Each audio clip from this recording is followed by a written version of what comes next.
안녕하세요, 김택입니다. 다양한 스마트폰을 사용하다 보면 만족스러운 성능과 디자인으로 누군가에게 추천해주고 싶은 제품이 있는가 하면 스스로는 좋다고 생각하지만 선뜻 누군가에게 추천하기 어려운 제품도 있습니다. 저에게 소니 엑스페리아는 줄곧 후자에 해당하는 제품이었는데요. 이번 엑스페리아 XZ 프리미엄은 이런 제 편견을 바꿔줄 수 있을지 모르겠네요. 자, 오늘은 소니 엑스페리아 XZ 프리미엄 간단 사용기를 소개해드리겠습니다.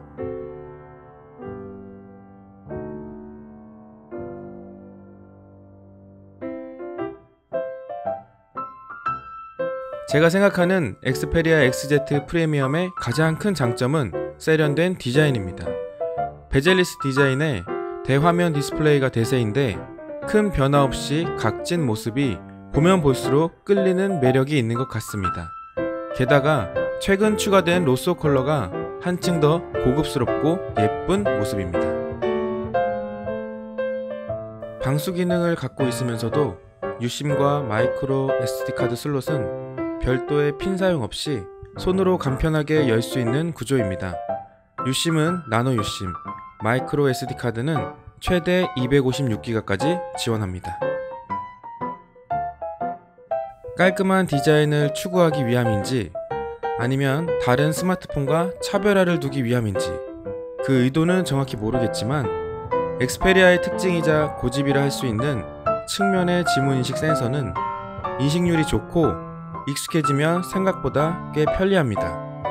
사실 지문인식 센서가 전면 하단에 위치하는 것이 가장 이상적이지만 최근 스마트폰의 지문인식 센서가 후면에 위치한 것에 비하면 좋다는 생각입니다. 적어도 스마트폰을 바닥에 둔 상태로도 지문인식이 가능하니까요. 세련된 본체 디자인에 비해 UI는 다소 클래식한 모습으로 아쉬움이 남습니다. 못 봐줄 정도로 이상한 것은 아니지만 외부 디자인에 신경 쓴 만큼 내부적인 디자인도 변화가 필요한 시점이 아닌가 싶네요. 더 넓은 컬러 스펙트럼을 재현하는 트리루미노스 기술, 노이즈 제거 및 이미지를 정교하게 분석해 최적의 색감과 선명도, 콘트라스트까지 조절해주는 X 리얼리티 기술 등 디스플레이에 많은 부분 신경 쓴 모습을 볼 수 있습니다. 디스플레이 설정에서 각 기능의 활성화에 따른 비교 화면도 확인이 가능했는데요. 이러한 기능들을 비활성화한 상태로 사용하는 사람이 있을까 싶을 만큼 차이가 많이 났습니다. 오히려 기본적으로 갖추어야 할 수준의 기술인데 너무 부각시키려 한 것이 아닐까 하는 반감이 생길 정도로 말이죠. 실제 디스플레이에 관련된 기술을 모두 적용한 상태로 갤럭시 노트 8과 동일한 동영상을 감상했을 때 색감 표현은 갤럭시 쪽이 더 좋게 느껴졌거든요. 디스플레이에 많은 공을 들였는데 정작 크기를 키우는 데는 관심이 없었던 것 같습니다. 얼마 전까지만 해도 보편적인 디자인이었지만 대화면 디스플레이가 추세인 지금 시점에서 엑스페리아 XZ 프리미엄은 기기 크기에 비해 디스플레이가 작아 보입니다. 엑스페리아 XZ 프리미엄은 세계 최초로 4K HDR 디스플레이가 탑재된 스마트폰입니다. 유튜브에서 4K 영상을 재생해보니 품질 선택에서 4K 선택이 가능했고 확실히 선명한 화질로 감상할 수 있었습니다. 하지만 5.5형 디스플레이에서는 한 단계 아래인 QHD로 감상해도 4K와 크게 다르다는 느낌을 받지 못했는데요. 좋은 기술력이긴 하나 너무 앞서간 것은 아닌가 싶습니다. 스냅드래곤 835에 4기가 램을 탑재한 엑스페리아 XZ 프리미엄은 일반적인 어플이나 전반적인 사용에 있어 빠릿한 느낌이 들었고 고사양 게임 플레이에도 쾌적한 환경을 제공했습니다. 발열은 크게 느껴지지 않았네요. 평소 시간대에 따른 사용 패턴을 분석해 배터리를 효율적으로 사용하게끔 관리해주는 기능이 있어 배터리 잔여 시간 예측과 중간에 미리 스태미너 모드를 활성화하라는 안내도 해줍니다. 이런 스마트한 관리를 무시하고 사용하면 하루를 사용하기 타이트한 배터리 효율이었습니다.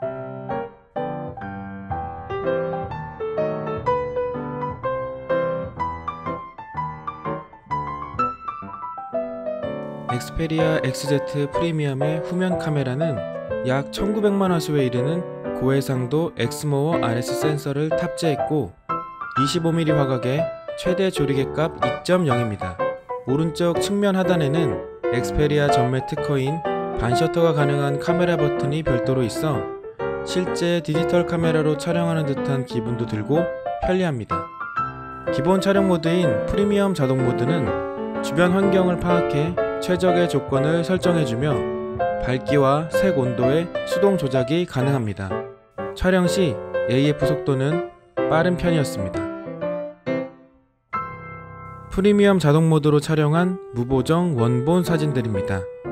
결론부터 말씀드리면 전반적으로 이전 엑스페리아 모델들과 비교해 어느 정도 좋아졌다는 생각이지만 타사 플래그십 모델들과 비교하면 더 우위에 있다는 느낌은 아니었습니다. 사실 듀얼 카메라가 대세인 요즘 오히려 경쟁력이 부족해 보이기도 합니다. 한 가지 재미있는 기능은 카메라 셔터를 누르는 순간을 기준으로 1초 전 상황을 포함해 자동으로 4장 연속 촬영해주는 예측 촬영 기능입니다. 4장의 사진 중에서 베스트 샷을 선택해서 저장할 수 있는 이 기능은 순간적으로 지나가는 결정적인 순간에 유용합니다. 따로 사용자가 설정하는 것이 아니라 엑스페리아가 스스로 판단하여 작동됩니다. 평소 카메라를 잘 다루시는 분들은 수동 모드를 통해 ISO, 셔터 스피드, 화이트 밸런스 등 이런저런 조작을 통해 촬영할 수 있습니다. 디지털 카메라로도 수동 모드를 전혀 사용하지 않는 저는 크게 활용도가 높지 않았는데요. 잘 활용하면 멋진 사진을 남길 수 있는 유용한 기능이지만 실제로 스마트폰에서 수동 모드를 활용하는 분들은 많지 않을 것 같습니다. 4K 영상까지 촬영 가능한 엑스페리아 XZ 프리미엄 카메라는 우측 손떨림 보정 기능을 지원하는 인텔리전트 액티브 모드를 탑재했습니다. 덕분에 모든 방향의 흔들림을 억제해주며 안정적인 영상 녹화가 가능합니다. 실제 빠른 걸음으로 걸어가며 촬영해본 결과 움직임에 잔상이 약간 있긴 했지만 흔들림이 효과적으로 보정되는 것을 확인할 수 있었네요.